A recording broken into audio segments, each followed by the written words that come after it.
generally he's a very simple person. I could say it that way. He's a very simple person. He wasn't a person that had this much ilm, or in fact, he was the simplest person, even with ilm.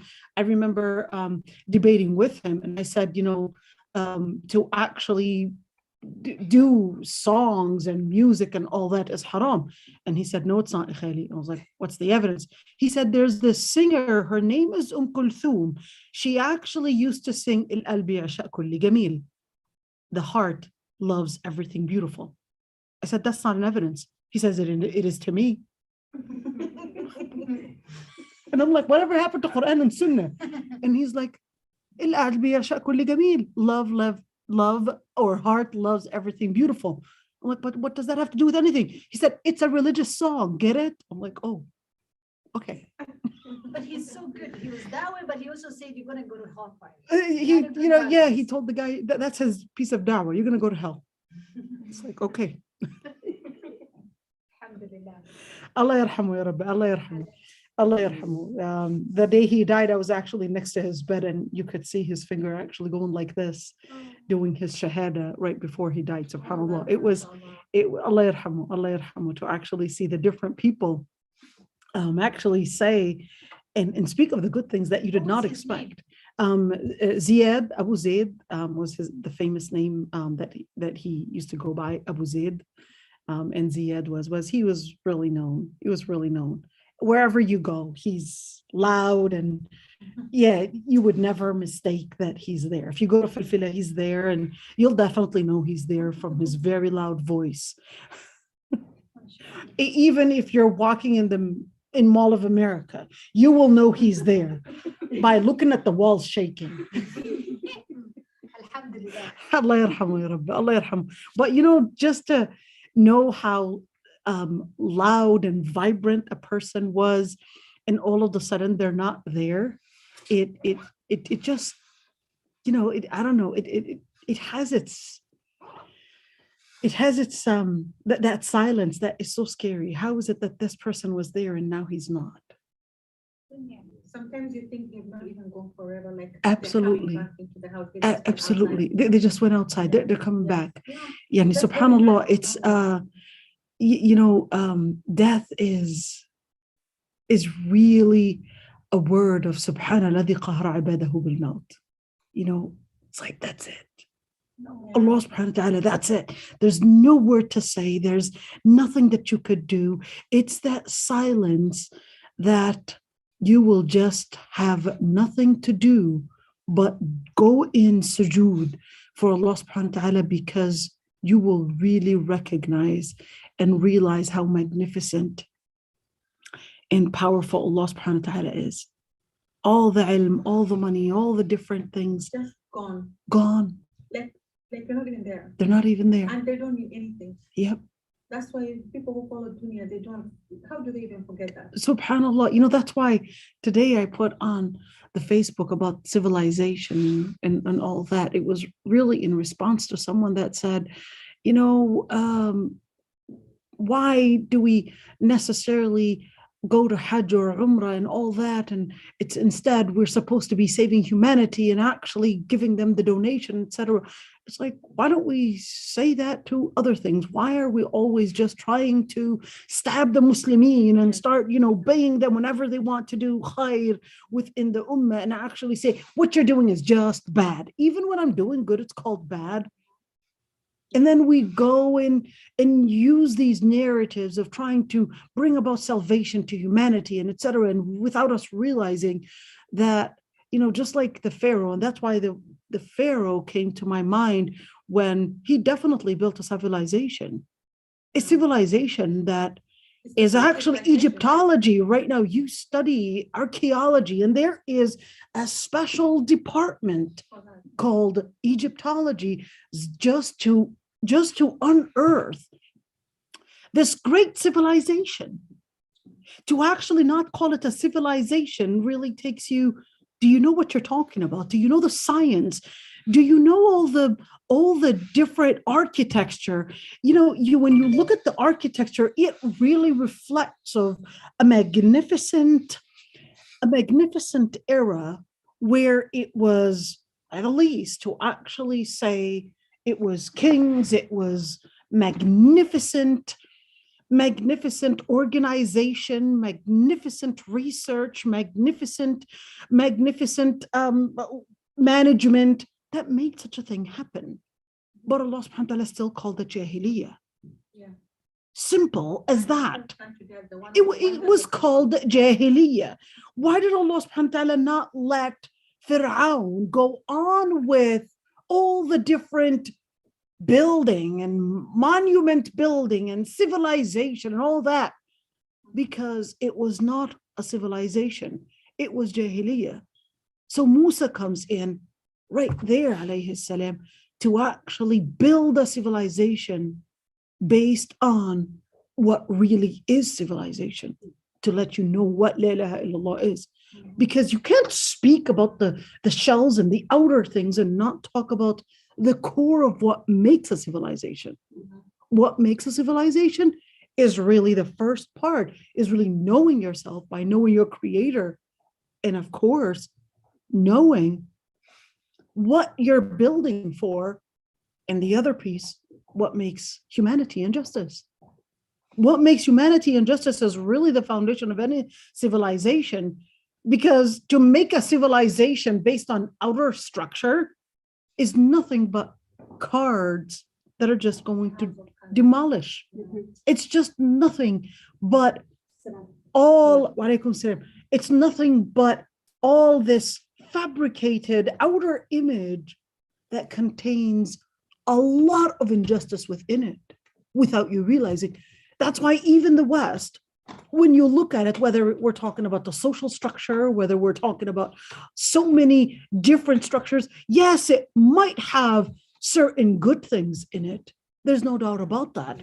Yes, it has a very outstanding welfare system, has a very outstanding, research system. There's no doubt about that. Military system, and you name it, and economic system. But without us realizing, the economic system actually contains within it lots of injustice. The social system has a lot of injustice, and the list goes on and on. So in other words, to really put any foundation and to create a civilization, there has to be that foundation.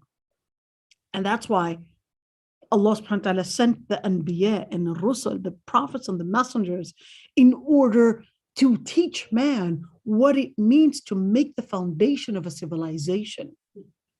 And that's why Allah subhanahu wa ta'ala sent the prophets and the messengers, to let them know the foundation and the structure. Because don't look at the outer image, the outer shell of a civilization. You have to go deep to realize all the different injustices that are within. And that's what was happening during the time of the Pharaoh. People didn't realize the injustice, and they were simply manipulated, even though the children were being killed, even though it was so clear that there was an enslavement for a certain group of people to work for the Pharaoh, etc. But there were definitely a group of people that were benefiting from the system. Slavery is one of them.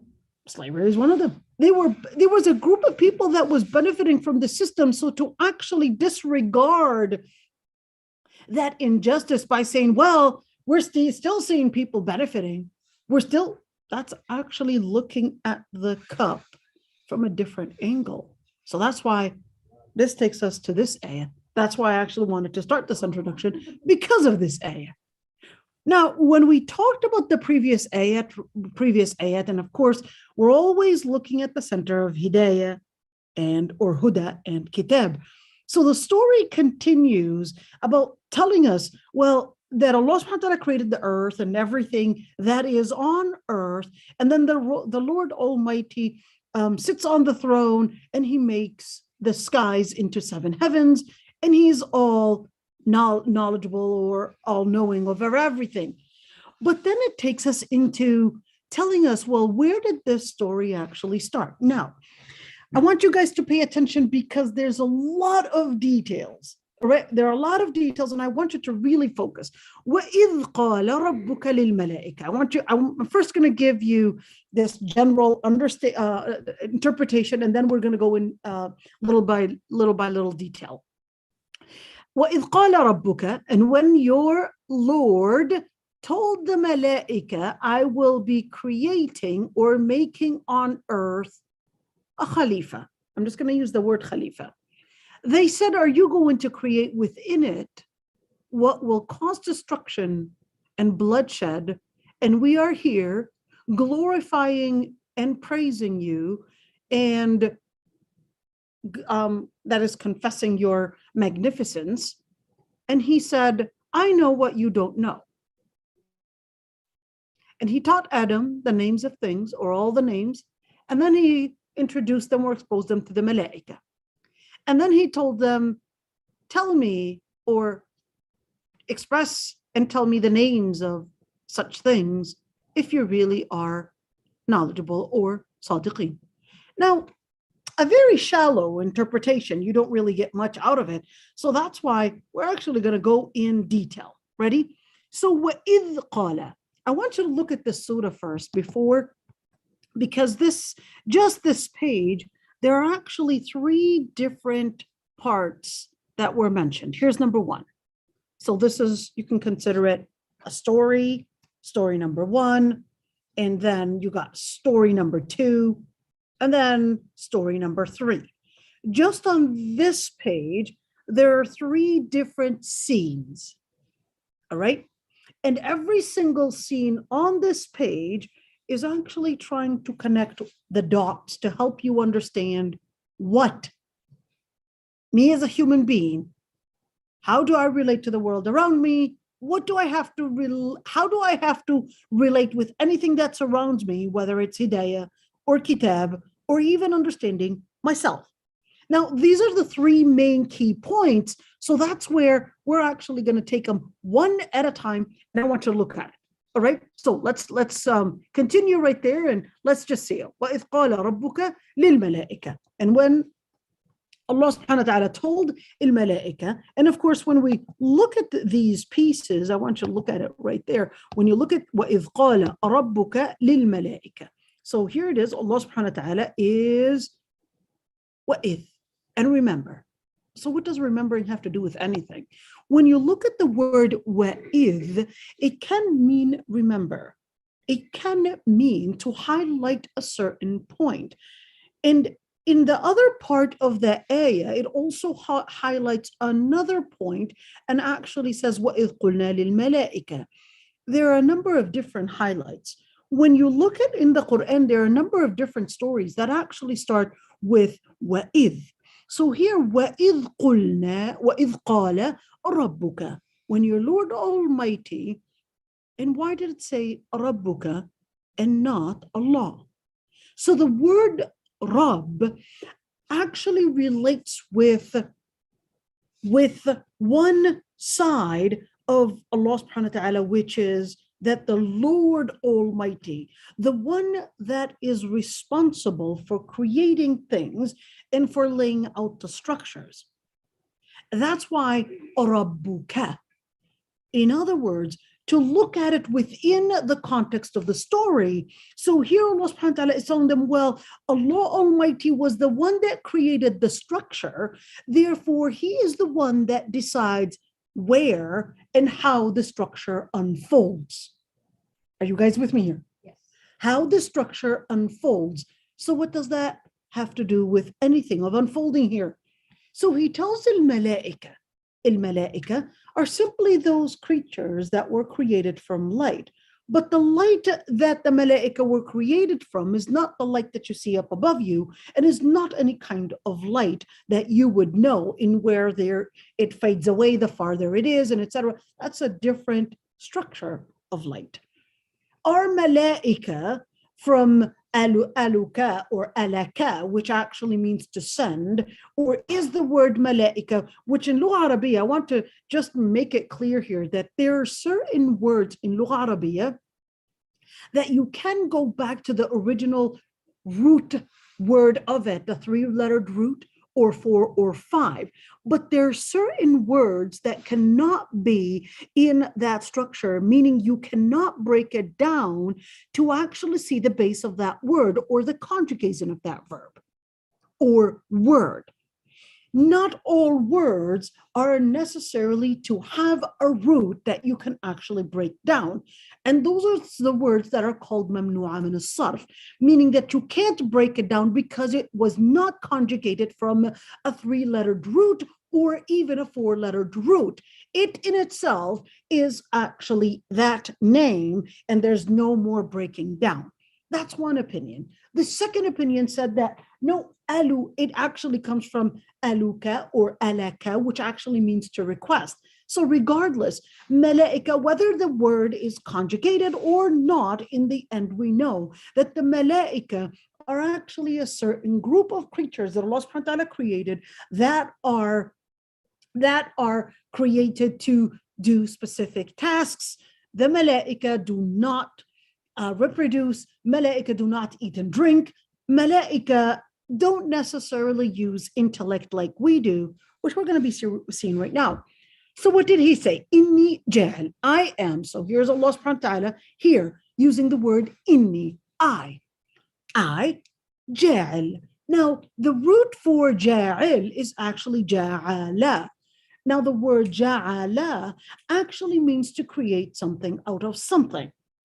So here Allah subhanahu wa ta'ala is saying, I am going to make ja'ilun. It didn't say sa'aj'alu, but it actually said ja'ilun. I will be making a creature. But here's one thing. Why did Allah subhanahu wa ta'ala even inform the malaika? Well, clearly, here Allah subhanahu wa ta'ala was telling them of something to come. They didn't really have that intellect in order to understand, well, there's something going to happen, etc. But why did Allah subhanahu wa ta'ala tell them about this creature? Well, that's because there's going to be a new task that they're going to be involved in.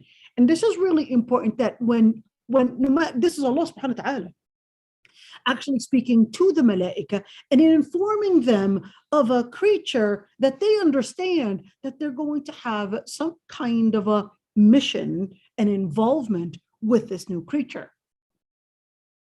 And now this is really important, that when you are about to do a task, to actually inform those that will be having any kind of a correlation with the task, to give them like a thumbs up or a heads up or something to inform them and to give them that psychological expectation that, hey, there's something that's going to come up, prepare yourself. This is exactly how it is. Inni ja'alun fil ardi, on earth. So it is specified that it was on earth. Khalifa. So wait a minute. So when we say that ja'alun fil ardi khalifa, does that mean that earth was created and they were familiar with earth? And therefore, while they were familiar with earth, they don't necessarily have the whole picture of why earth was created, but they definitely knew what earth was. In other words, this whole world was actually created before, many, many, many years before Adam was even created. They definitely knew what earth was. All right. So was there another creation before the humans? Although different civilizations or even different,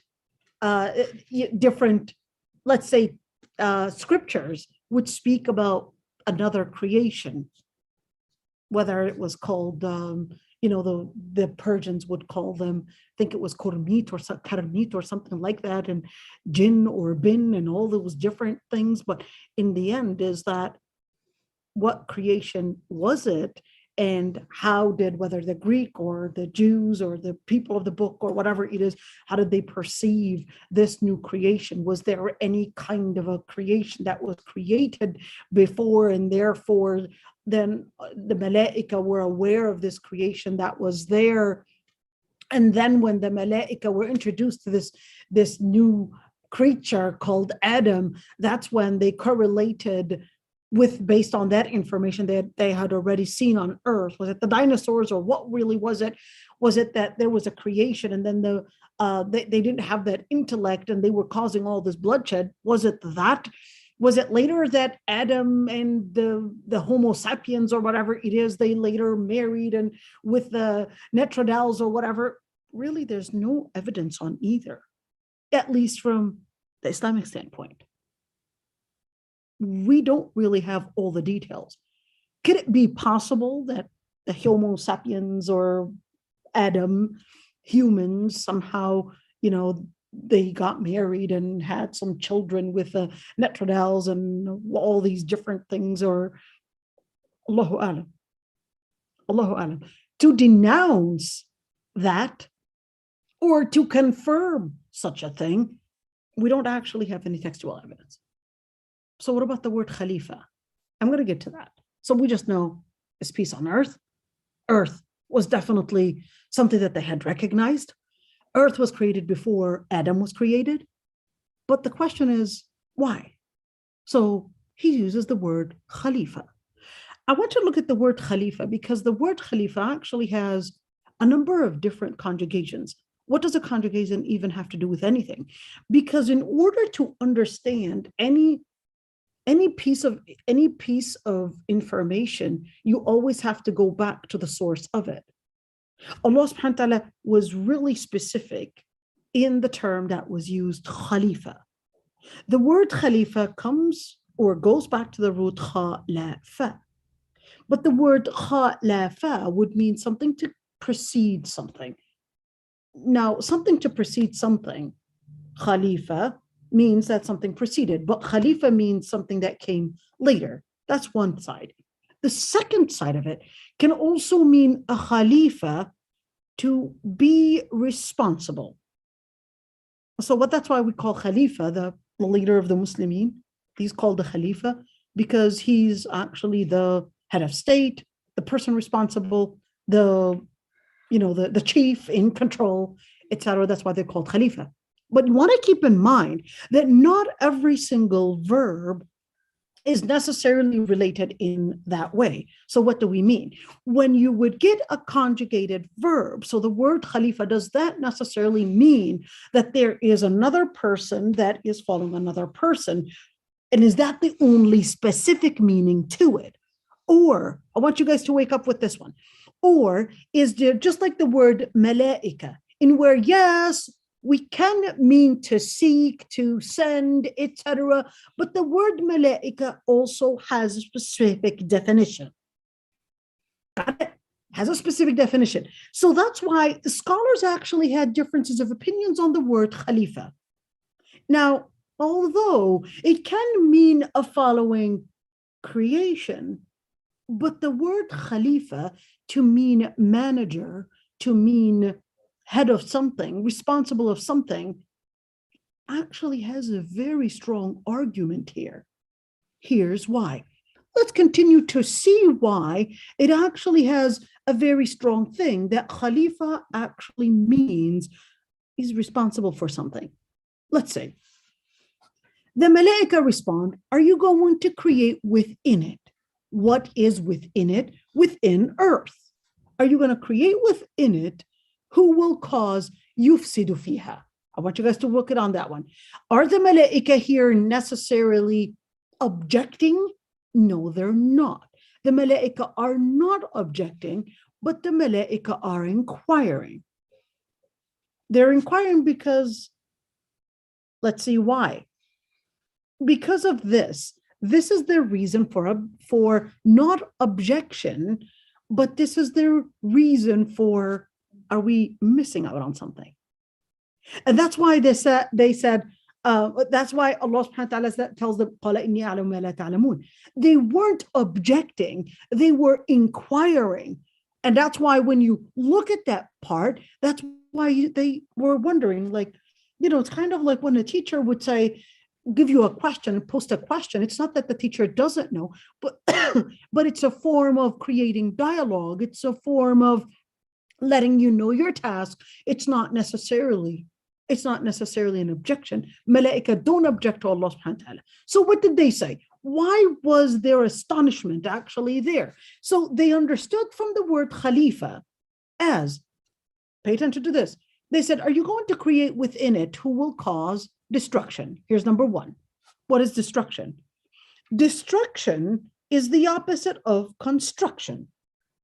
So, big deal. Well, that would actually tell you that the one part of what a Khalifa's task is to construct. All right? And not destruct. And not destruct. So why did they object? It's like, well, a Khalifa is supposed to be responsible for construction. But this creature in front of us doesn't seem like he can do anything but destruction. All right? So the second task that they understood from a Khalifa is that he's supposed to be putting on ground justice. So that's why the second piece of their, not objection, but their inquiry was they would cause bloodshed. Why did they act? It's a metaphor. Why bloodshed? Because bloodshed is more of the best metaphor to injustice. When you say there's bloodshed, what you mean by that is really injustice. What is injustice? Have to do with anything? Well, injustice actually means you're not putting the principles of the Lord Almighty in practice. What does that mean? Well, that actually means the third one, which is وَنَحْنُ نُسَبِّحُ بِحَمْدِكَ. So what is the third part that they put in? They said, well, we nusabbih. What is the word nusabbih? Nusabbih actually means to glide in praising the Lord Almighty. It's a form of dhikr. But the form of dhikr is not just to sit and do dhikr on tongue, but the tasbih also means to follow a certain structure, even in behavior and even in action. Why does that, and how did we get that included within the verb? Well, that's why they made it clear right there in where we're actually orally, we're constantly doing the tasbih. Orally speaking, we're constantly doing tasbih in praising you. And action-wise, نُقَدِّسُ لَكَ. We actually purify you, glorify you in purity, in practicing purity in action. In other words, when you look at نُسَبِّحُ بِحَمْدِكَ وَنُقَدِّسُ لَكَ, this is talking about the oral side of it, and this is actually talking about the practical side of it. Practical side of what? Well, there's the oral side of how you submit to the Lord Almighty with your recognition in tongue. And there's the other side where you submit to the Lord Almighty in action. And that's why they thought, well, if a Khalifa is supposed to be doing a certain task, what is the task? They were confused as, how is this Khalifa going to be able to do task 1, construction, task 2, live the justice, task 3, which actually involves 2 sides, the oral side, the dhikr, and the practical side of putting and laying out what it means to put justice on ground. So Allah subhanahu wa ta'ala says, قَالَ إِنِّي أَعْلَمُ مَا لَا تَعْلَمُونَ. What is نُقَدِّسُ? Nuqaddisu means we put you at a status of glory. Put you at a status of glory. When do you put someone in a status of glory? When you listen and submit to their orders. Of course, because you acknowledge their status.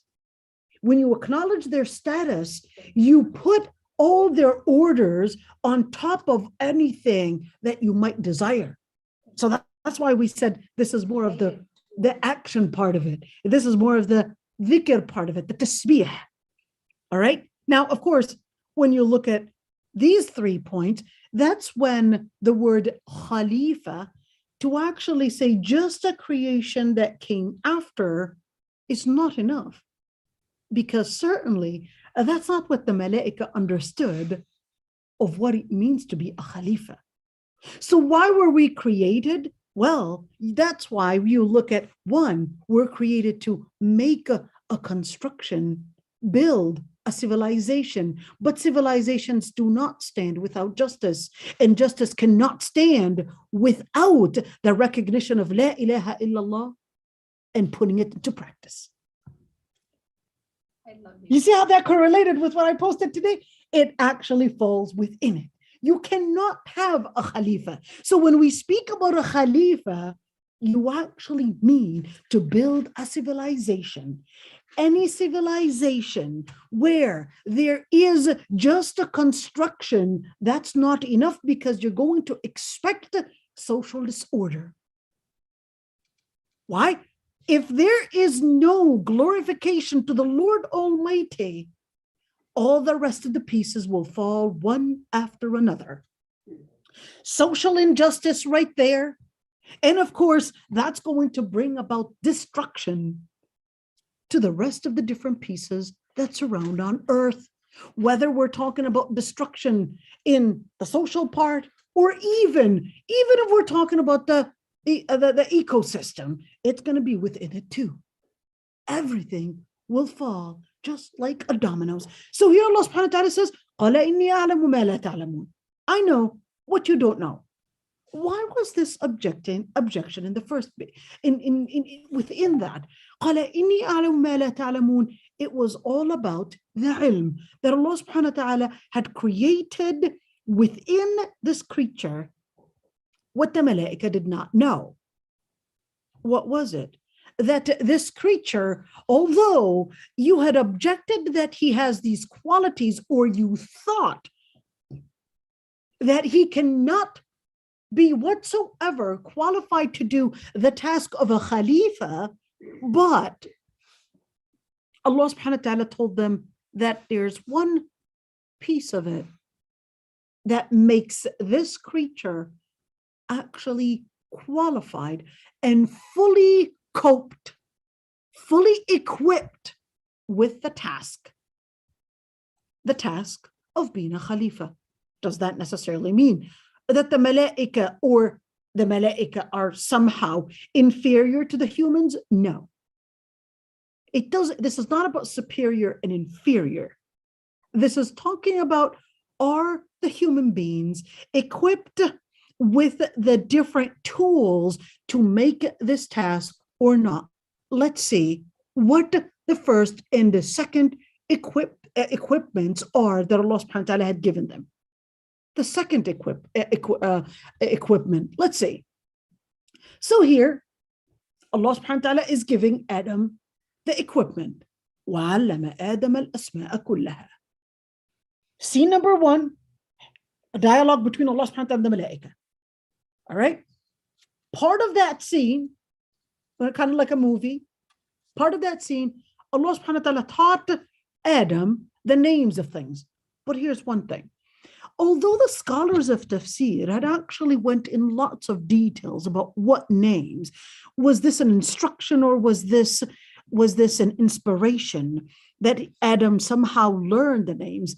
It doesn't matter really whether it was an instruction, or whether it was whether it was an instruction, or whether it was some kind of an inspiration. At the end of the day, is that Adam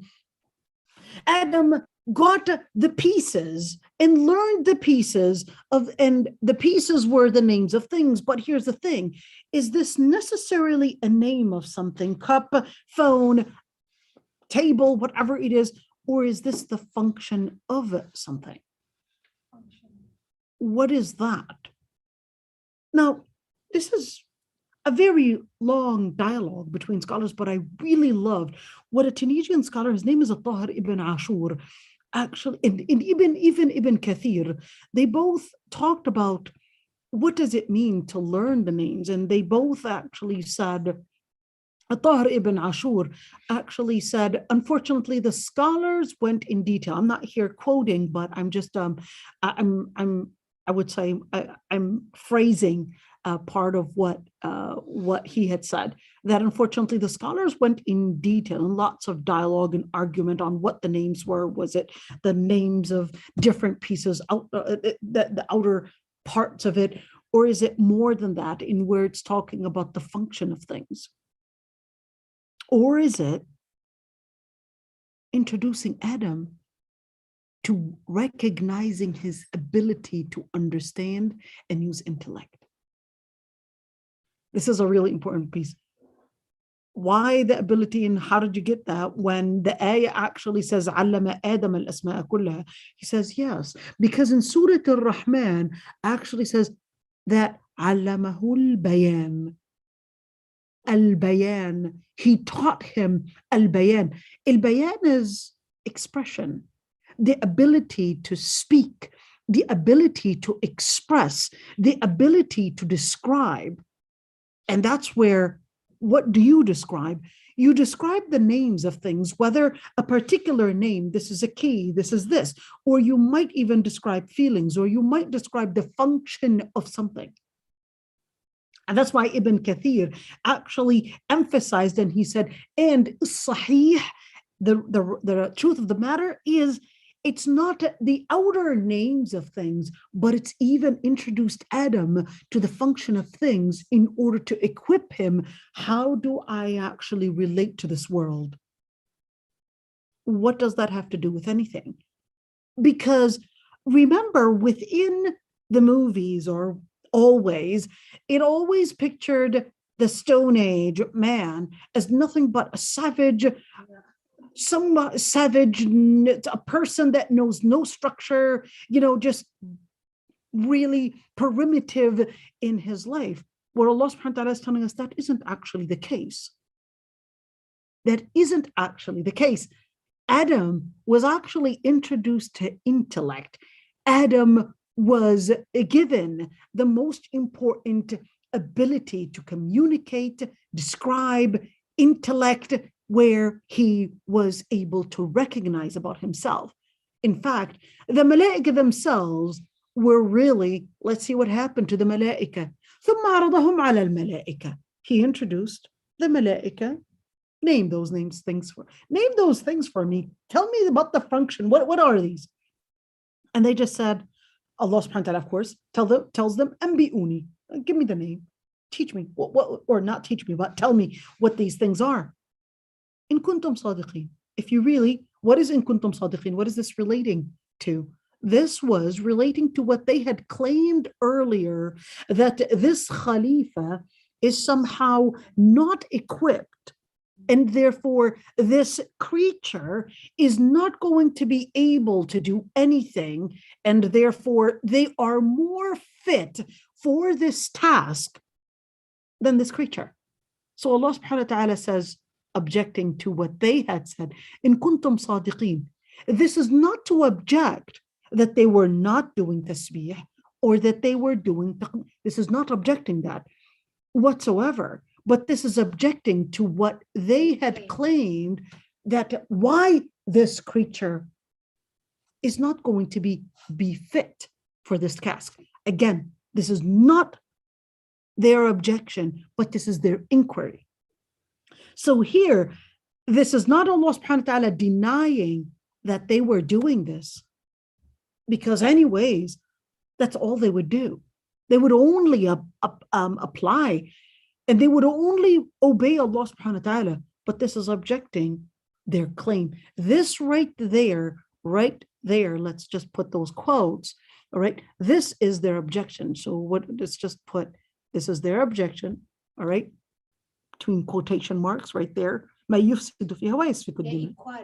Of course, they're inquiring. So this is their objection. So here in kuntum sadiqin is relating to this. All right? It's relating to this. So then, قالوا سبحانك لا علم لنا. And that's why, look at this. That's why when we said that this is not an objection, that's why they said right there. So why did we say that this was not, that this piece of it is not objecting to this? Because they confirmed, in order for you not to think, all right, let's put it up there. In order for you not to think that in kuntum sadiqin is objection to this, but objection to this, All right. That's why they confirmed what they had previously said about themselves. قالوا سبحانك لا علم لنا إلا ما علمتنا. So in kuntum sadiqin here is that, oh, as for what we said about this, here's Allah subhanahu wa ta'ala. Then they said, Subhanaka la ilma lana. So now they're admitting that, yes, what we said earlier here, la ilma lana, we don't really have knowledge. They admit their ignorance towards Allah subhanahu wa ta'ala. So how did they start it? Well, they confirmed with Subhanaka. They confirmed this piece of it. All right. So now they confirmed, let's do it again without all that sloppiness. Okay. So here we go. Let's do it again. In kuntum sadiqin. All right. This is to object to this. All right. Object to that. And then they wanted to confirm, la ilma lana. So what we had claimed, we're taking that back. La ilma lana. Okay. La ilma lana. And as for the second piece of what we said, Subhanaka, we're confirming that we're glorifying you like we said.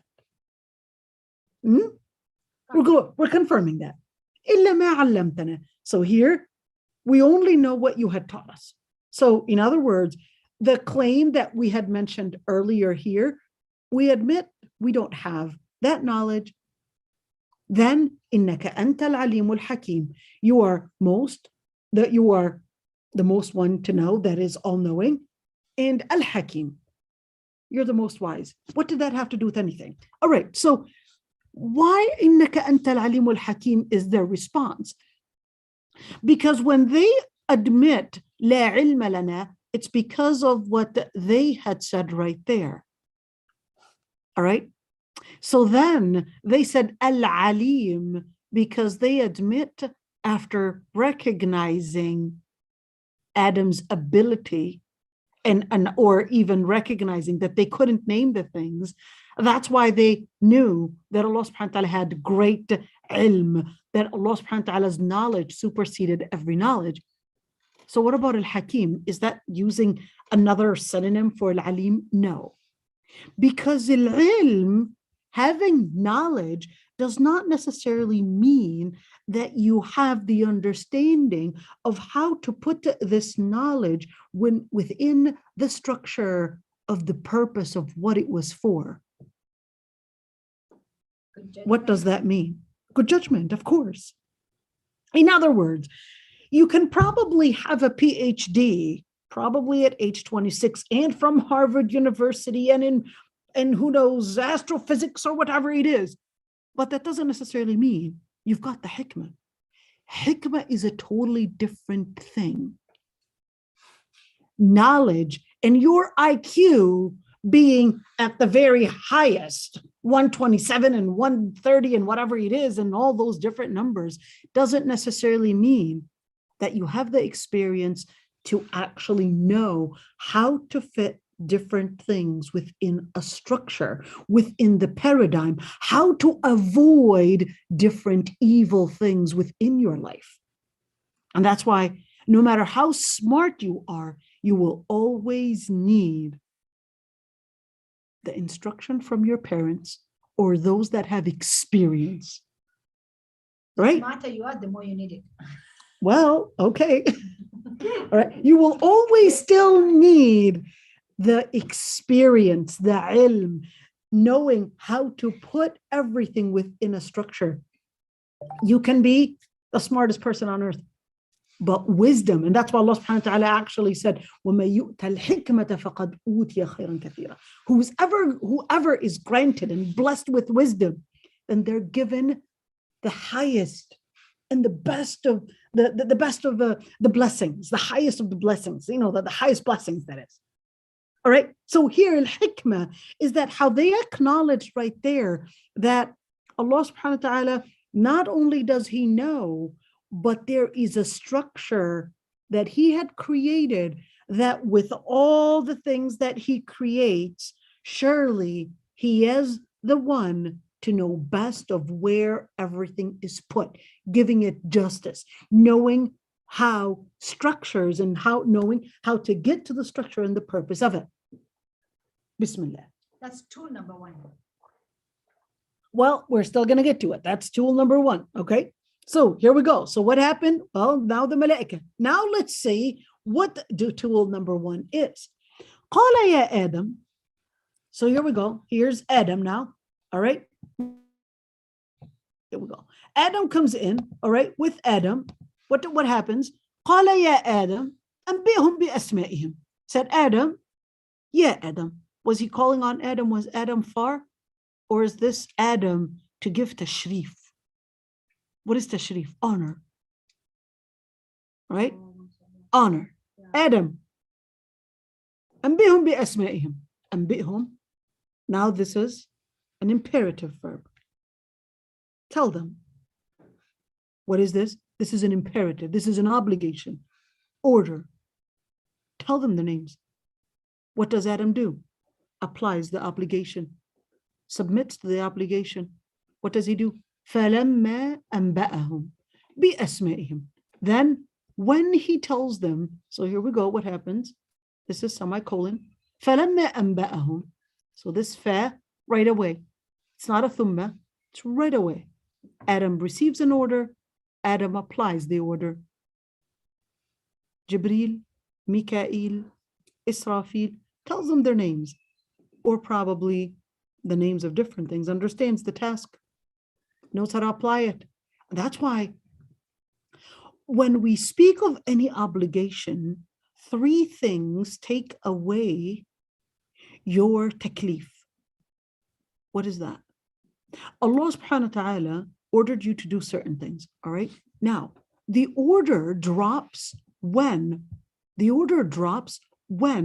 three things are not met. One, your ability to comprehend. Two, your free will to apply. All right, your free will to apply. If you are coerced to do something, then your free will is gone.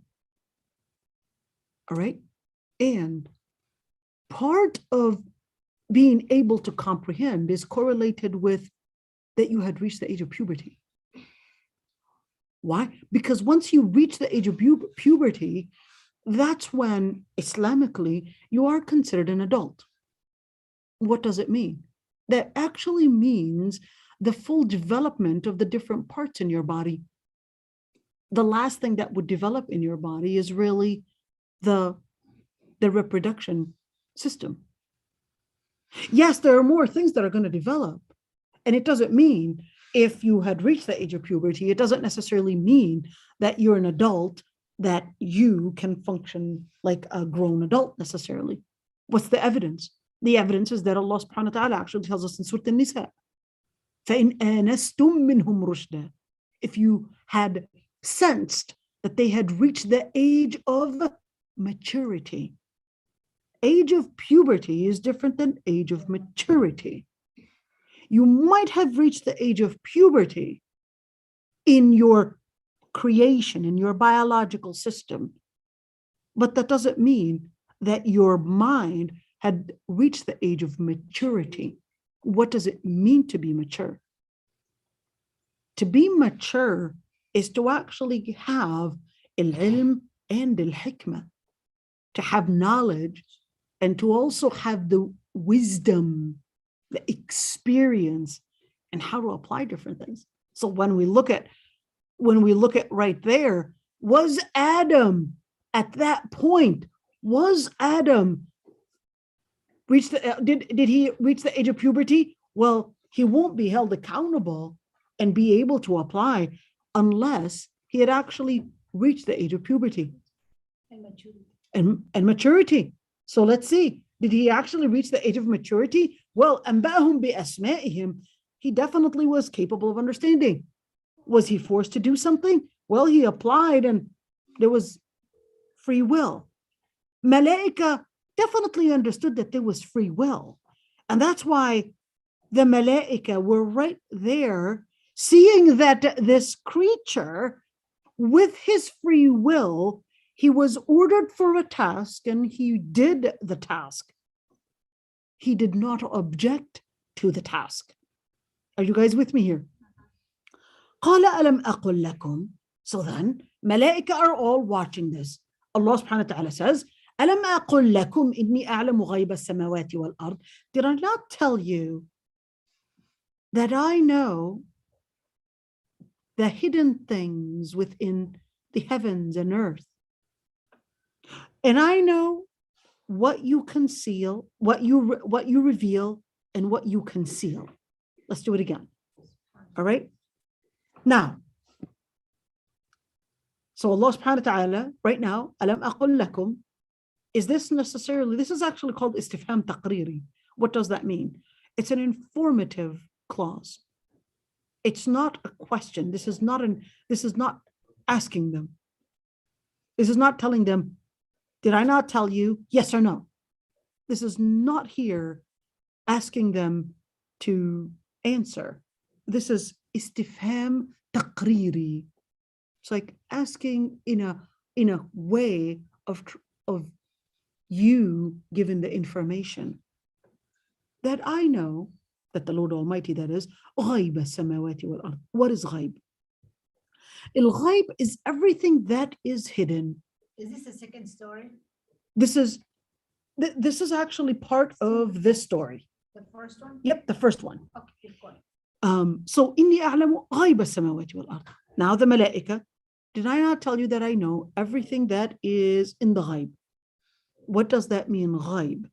Ghaib actually involves a number of different dimensions. What does that mean? When we're talking about the dimension of time, is ghaib. When we're talking about dimension of space and place, it can also be ghaib. We can also speak the dimension of the details of different things that you don't know is ghaib. So what does that mean? I want you to look at your own self, all right? You're right there. You know about your past, but do you know every single detail? Do you remember every single detail? No. You don't remember when you were 2. That is left somewhere long time ago that you don't recall, but it's there. Your mom knows about it. It's ghaib to you. It's ghaib. It's absent to you, but it is there. The information is there. Your mom knows at least some of it if she recalls. To you, it's ghaib. So what about the future? To you, it's ghaib. To the Lord Almighty, who is beyond time, it's complete knowledge. He knows about it. Why? Because you live within the structure of time, not the Lord Almighty. To the Lord Almighty, it's all knowing. He's all knowing. He knows the past and the future. To you, it's ghaib. To the malaika, it's ghaib. Listen to this. To the malaika, it's ghaib. Even the malaika don't know the future. It's ghaib. That's why even al-malaika al-muqarrabin, even the malaika that are close to Allah subhanahu wa ta'ala, don't actually know when Yawm al-Qiyamah is going to happen. Why? Because it's ghaib. So here, Allah subhanahu wa ta'ala is informing the malaika that just as you don't know, even though this creature is in front of you, you don't know what he concealed in his mind in terms of information, and you don't know the time frame that he's going to be created for. And that's why he said غَيْبَ السَّمَوَاتِ وَالْأَرْضِ. There's the time frame, there's the knowledge, and there are many details, the hidden details that are on earth that you will also not have the knowledge for.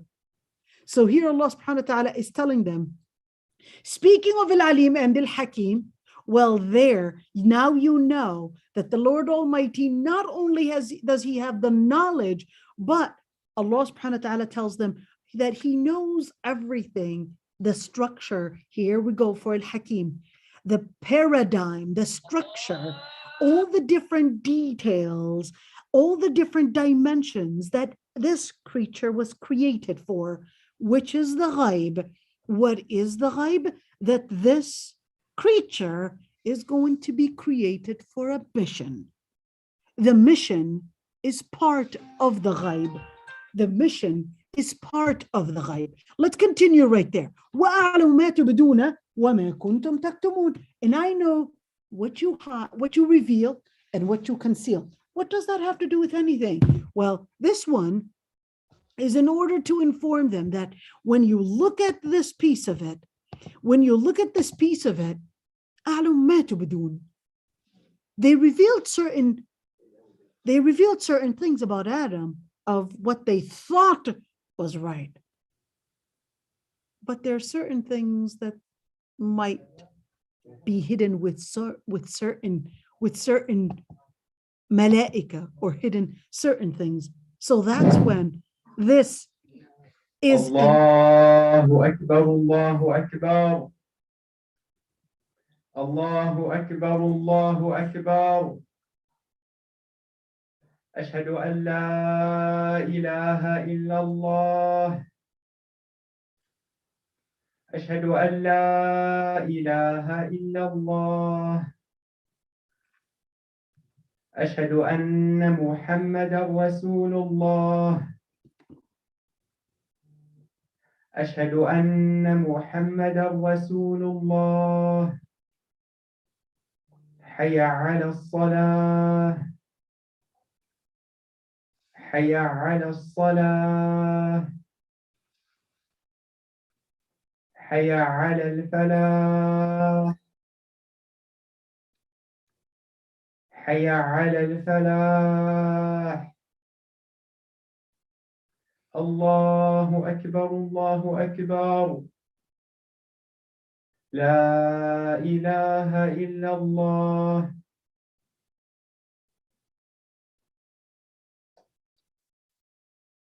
It's so beautiful doing the dars in the masjid. You get to hear the adhan. It's just so beautiful. All right. So what does that actually mean? وَأَعْلَمُ مَا تُبْدُونَ وَمَا كُنْتُمْ تَكْتُمُونَ. Is this an inference to what the other ayah is going to talk about? What is that? What does inference actually mean?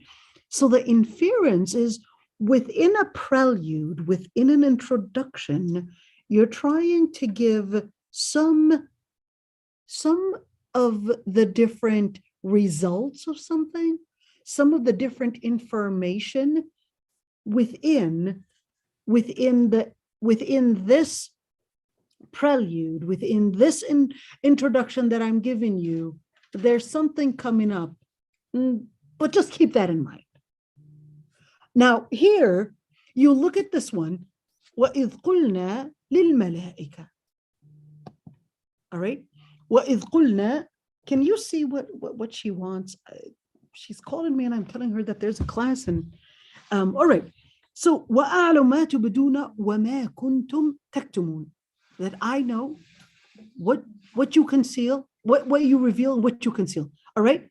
So what is that trying to get to? وَإِذْ قُلْنَا لِلْمَلَائِكَةِ. And we had, when Allah subhanahu wa ta'ala tells the malaika, the angels, أُسْجُدُوا لِآدَمَ.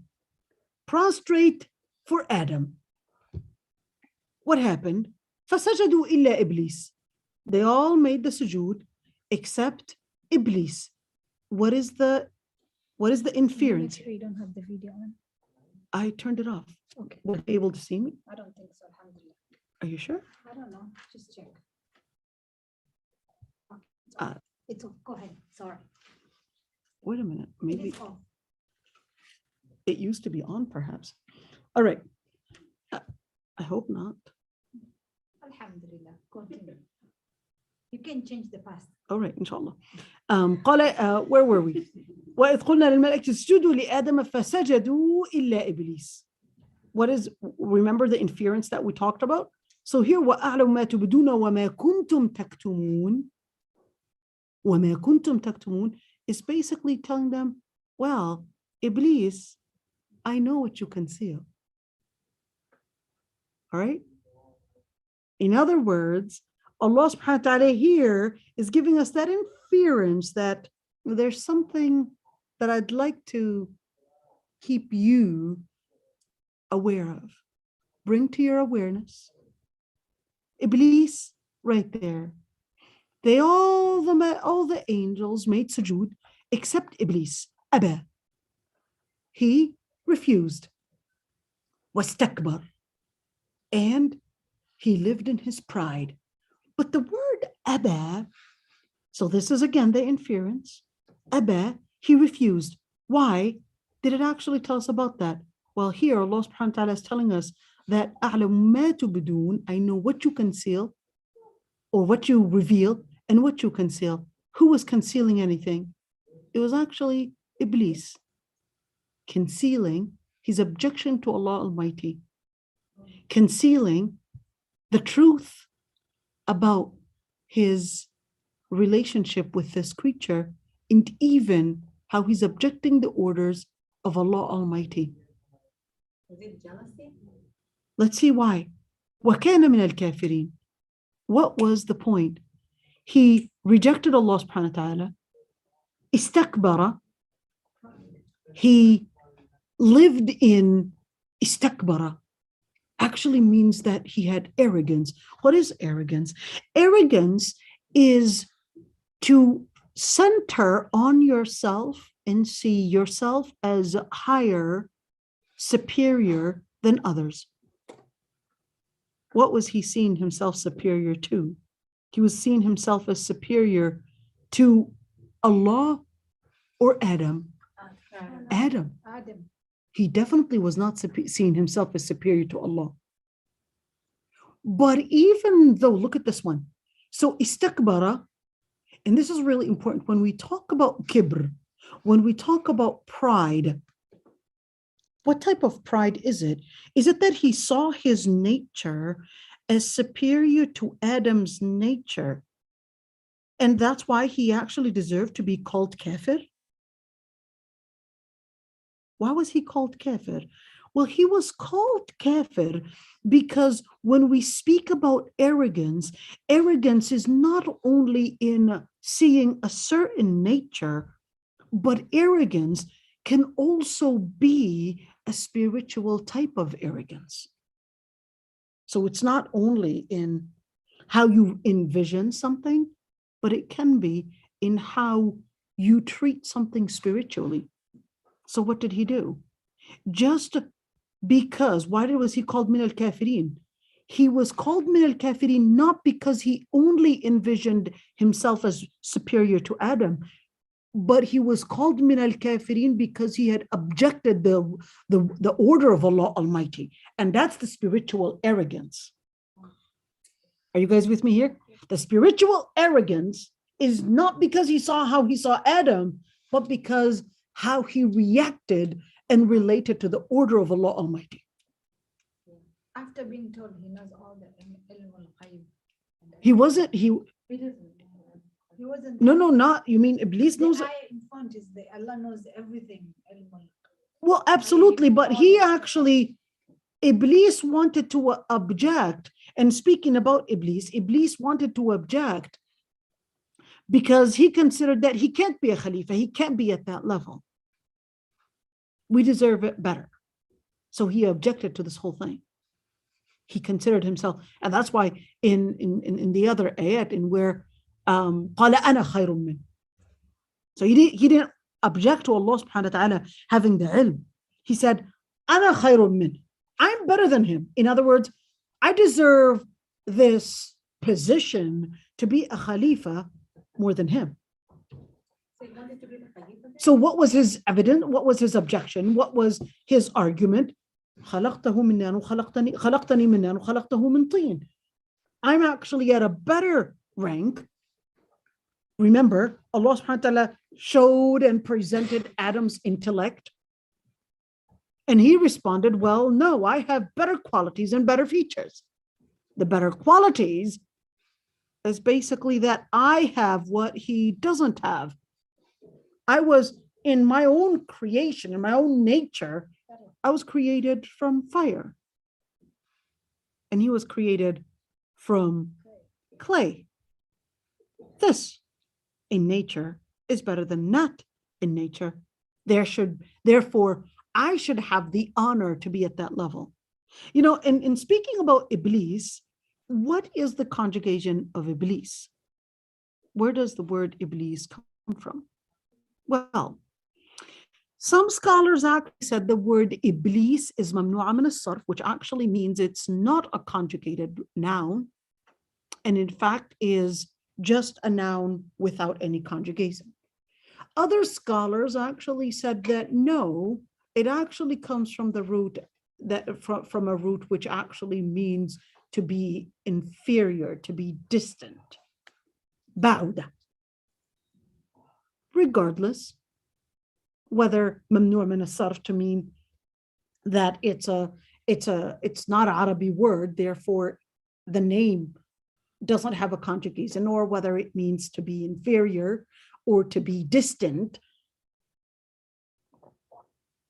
We just know that Iblis is that creature that Allah subhanahu wa ta'ala actually said, كَانَ مِنَ الْجِنِّ فَفَسَقَ عَنْ أَمْرِ رَبِّهِ.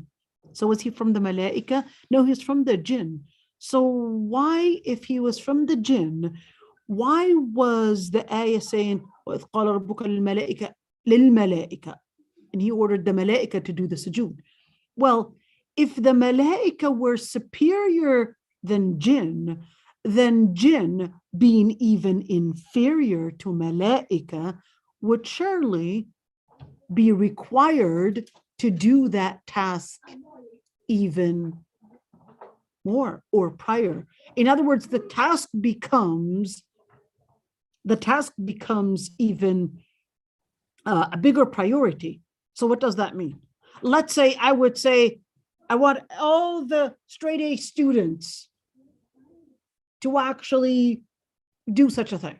What does that mean? If the straight A students are supposed to be doing that task, well, that would actually mean if somebody is behind in their work, well, for sure, if the straight A students were asked to do extra homework, well, that doesn't mean, but those that are on the lower end of their grades are definitely going to be even required, and their requirement even becomes stronger in asking you to make sure you do your homework. They'll climb a mountain. Of course. If the straight A students are asked to do homework, well, if that's a straight A student that is asked to do his homework, well, definitely you being on the lower end of your grades, you're definitely going to be even more required to do that. And that's the same thing with the Malaika.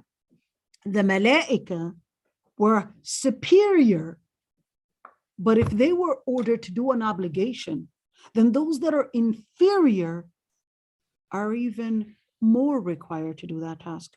So let's see. وَإِذْ قُلْنَا لِلْمَلَائِكَةِ اسْجُدُوا لِآدَمَ فَسَجَدُوا وَاسْتَكْبَرَ. You know, one beautiful thing that I'd like to point out is that the word istakbara, the alif sin ta in Lugha Arabiya actually means to request. But this is actually not meaning to request here. So what does it mean? So here istakbara, that they seeked to be at a higher rank than others. They seek to be at a higher rank. They seeked somehow arrogance. In other words, there is no one, and in Lugha Arabiya, it can only be istakbara. There's no other way. In other words, in Arabic, no one is superior but Allah Almighty. Anybody else trying to seek superiority, you're actually inferior by nature. No matter where, no matter who you are, you're going to tistakbir. The reality and the truth of the matter and the fact of the matter is, you don't have that the superiority in nature at all. You're just trying to seek it, period. You're just trying to seek it.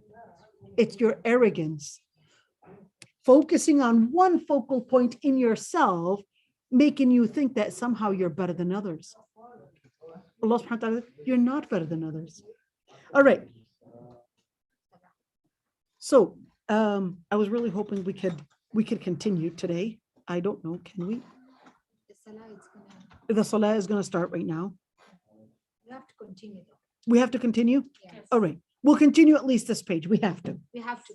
We have to. Otherwise we'll get lost. There you go. So we'll come back after Salah, and even for those that are in Minnesota, go and do your Salah. For those that are in countries of night, go do your Qiyam al-Layl. For those that are in country of daylight, do Salat al-Duha or make your dhikr. We'll come back inshallah, and we'll stop right there.